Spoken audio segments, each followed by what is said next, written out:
Have you ever found yourself, juggling like five different things on your computer or phone, maybe browsing, streaming some music, checking notes, all while other apps are just running in the background somewhere? It feels so seamless, doesn't it? We barely think about it. Mhm. But if you pause for a second, there's this unseen architect making it all work. The operating system. It's like this invisible brain hiding inside almost every bit of tech we use, from massive supercomputers down to, well, the phone in your pocket, and maybe even in places you wouldn't expect. So today we're doing a deep dive into operating systems. We've looked into, a bunch of sources explaining the different types, what they actually do, and honestly some pretty surprising places they turn up.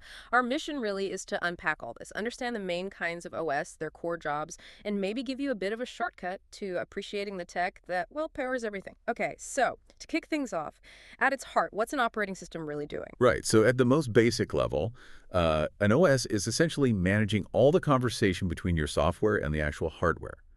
Think of it like the conductor of an orchestra, maybe. Yeah. It tells the processor, the memory, the storage drives, your keyboard, your screen.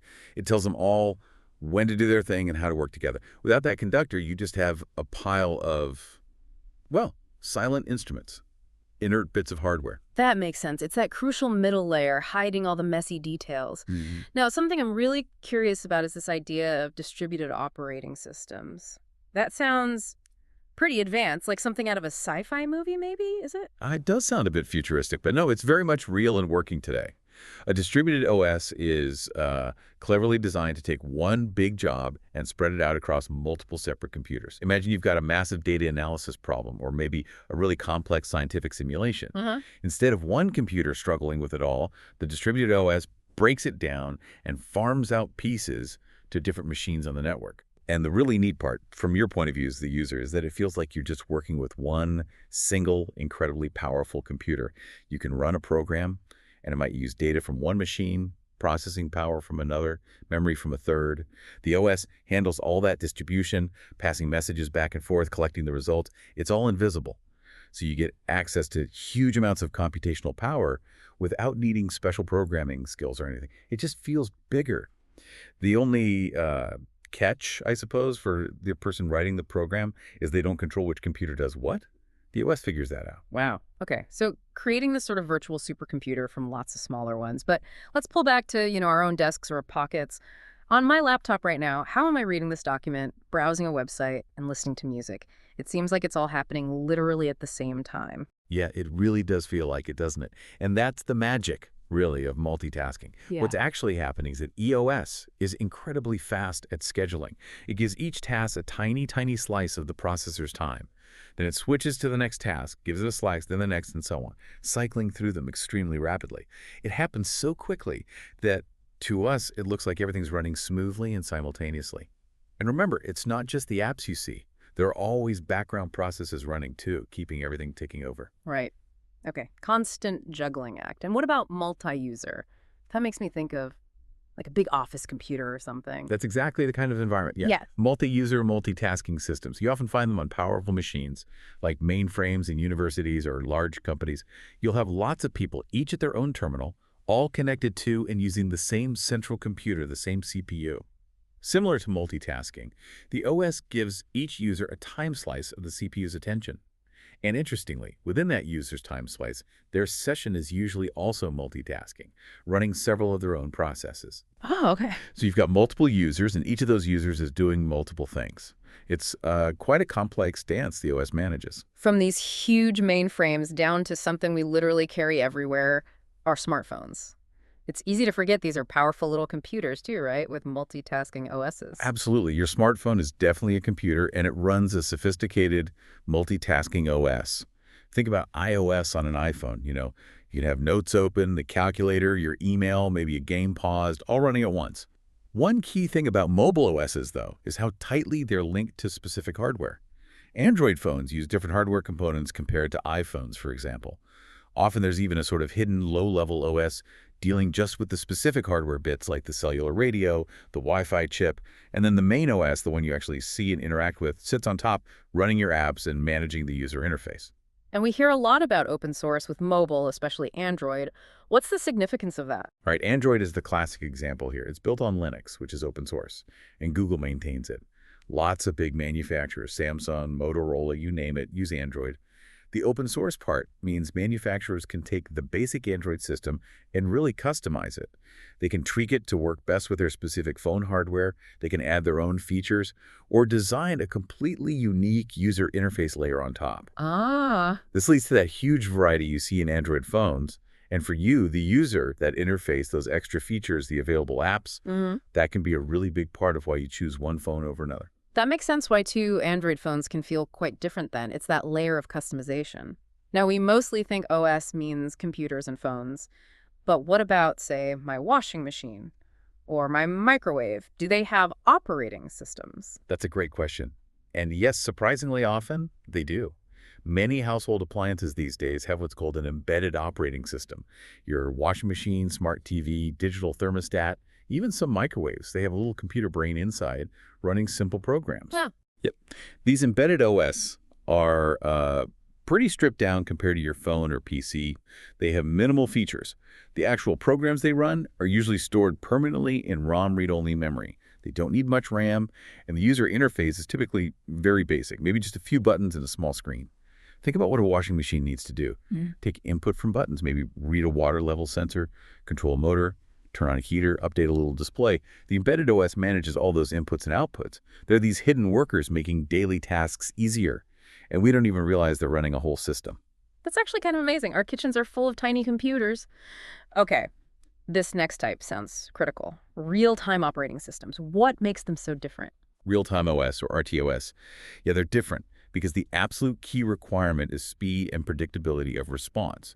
They have to react to inputs within a very specific, guaranteed time frame, often extremely quickly. And they might need to handle many different inputs arriving all at once.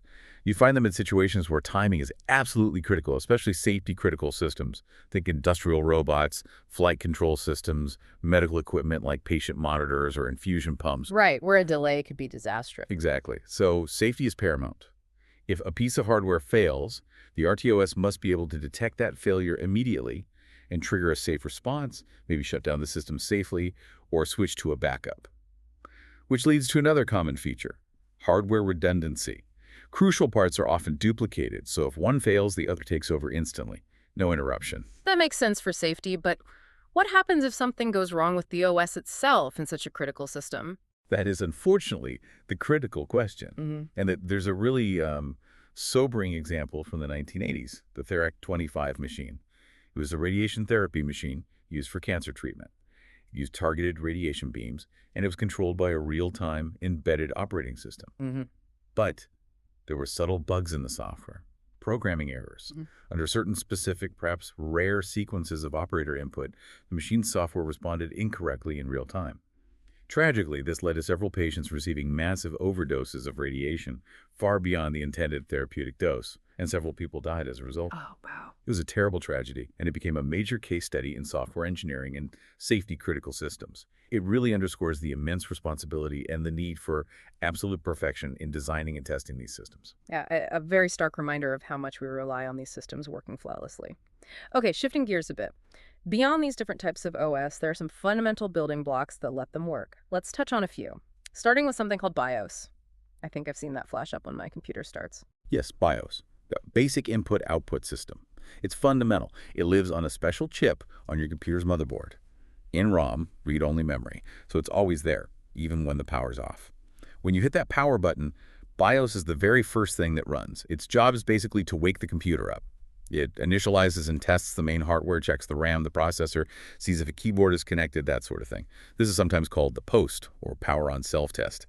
Then its final crucial job is to find the main operating system on your hard drive or SSD and load it into RAM. Once the OS is loaded, the BIOS hands over control. Got it. The Kickstarter. What about device drivers? We're always told to update our drivers for printers or graphics cards. All right, drivers are essential too. Think of a device driver as a translator. It's a small piece of software that tells the main operating system how to talk to a specific piece of hardware. Every hardware device, your graphics card, your network card, your printer, your mouse, needs a driver. And drivers are specific. They depend on the exact hardware and the specific operating system. A Windows driver for a printer won't work on a Mac or for a different printer model. The beauty is, the OS doesn't need to know the inner workings of every single graphics card ever made. It just talks to the driver using standard commands, and the driver handles the specific instructions for that particular card. The universal translator for hardware? Okay. And finally, virtual machines. This sounds like Inception for computers running a computer inside a computer. Yeah, that's a pretty good way to think about it. Virtual machines, or VMs, it's basically software that pretends to be, or emulates, an entire physical computer, hardware and all. This lets you do some really cool things. You can run one operating system, like Linux, inside a window on your Windows machine, or vice versa. Developers use this all the time to test software on different platforms without needing loads of physical machines. VMs can also be used to run what's called intermediate code. The Java Virtual Machine, the JVM, is a famous example.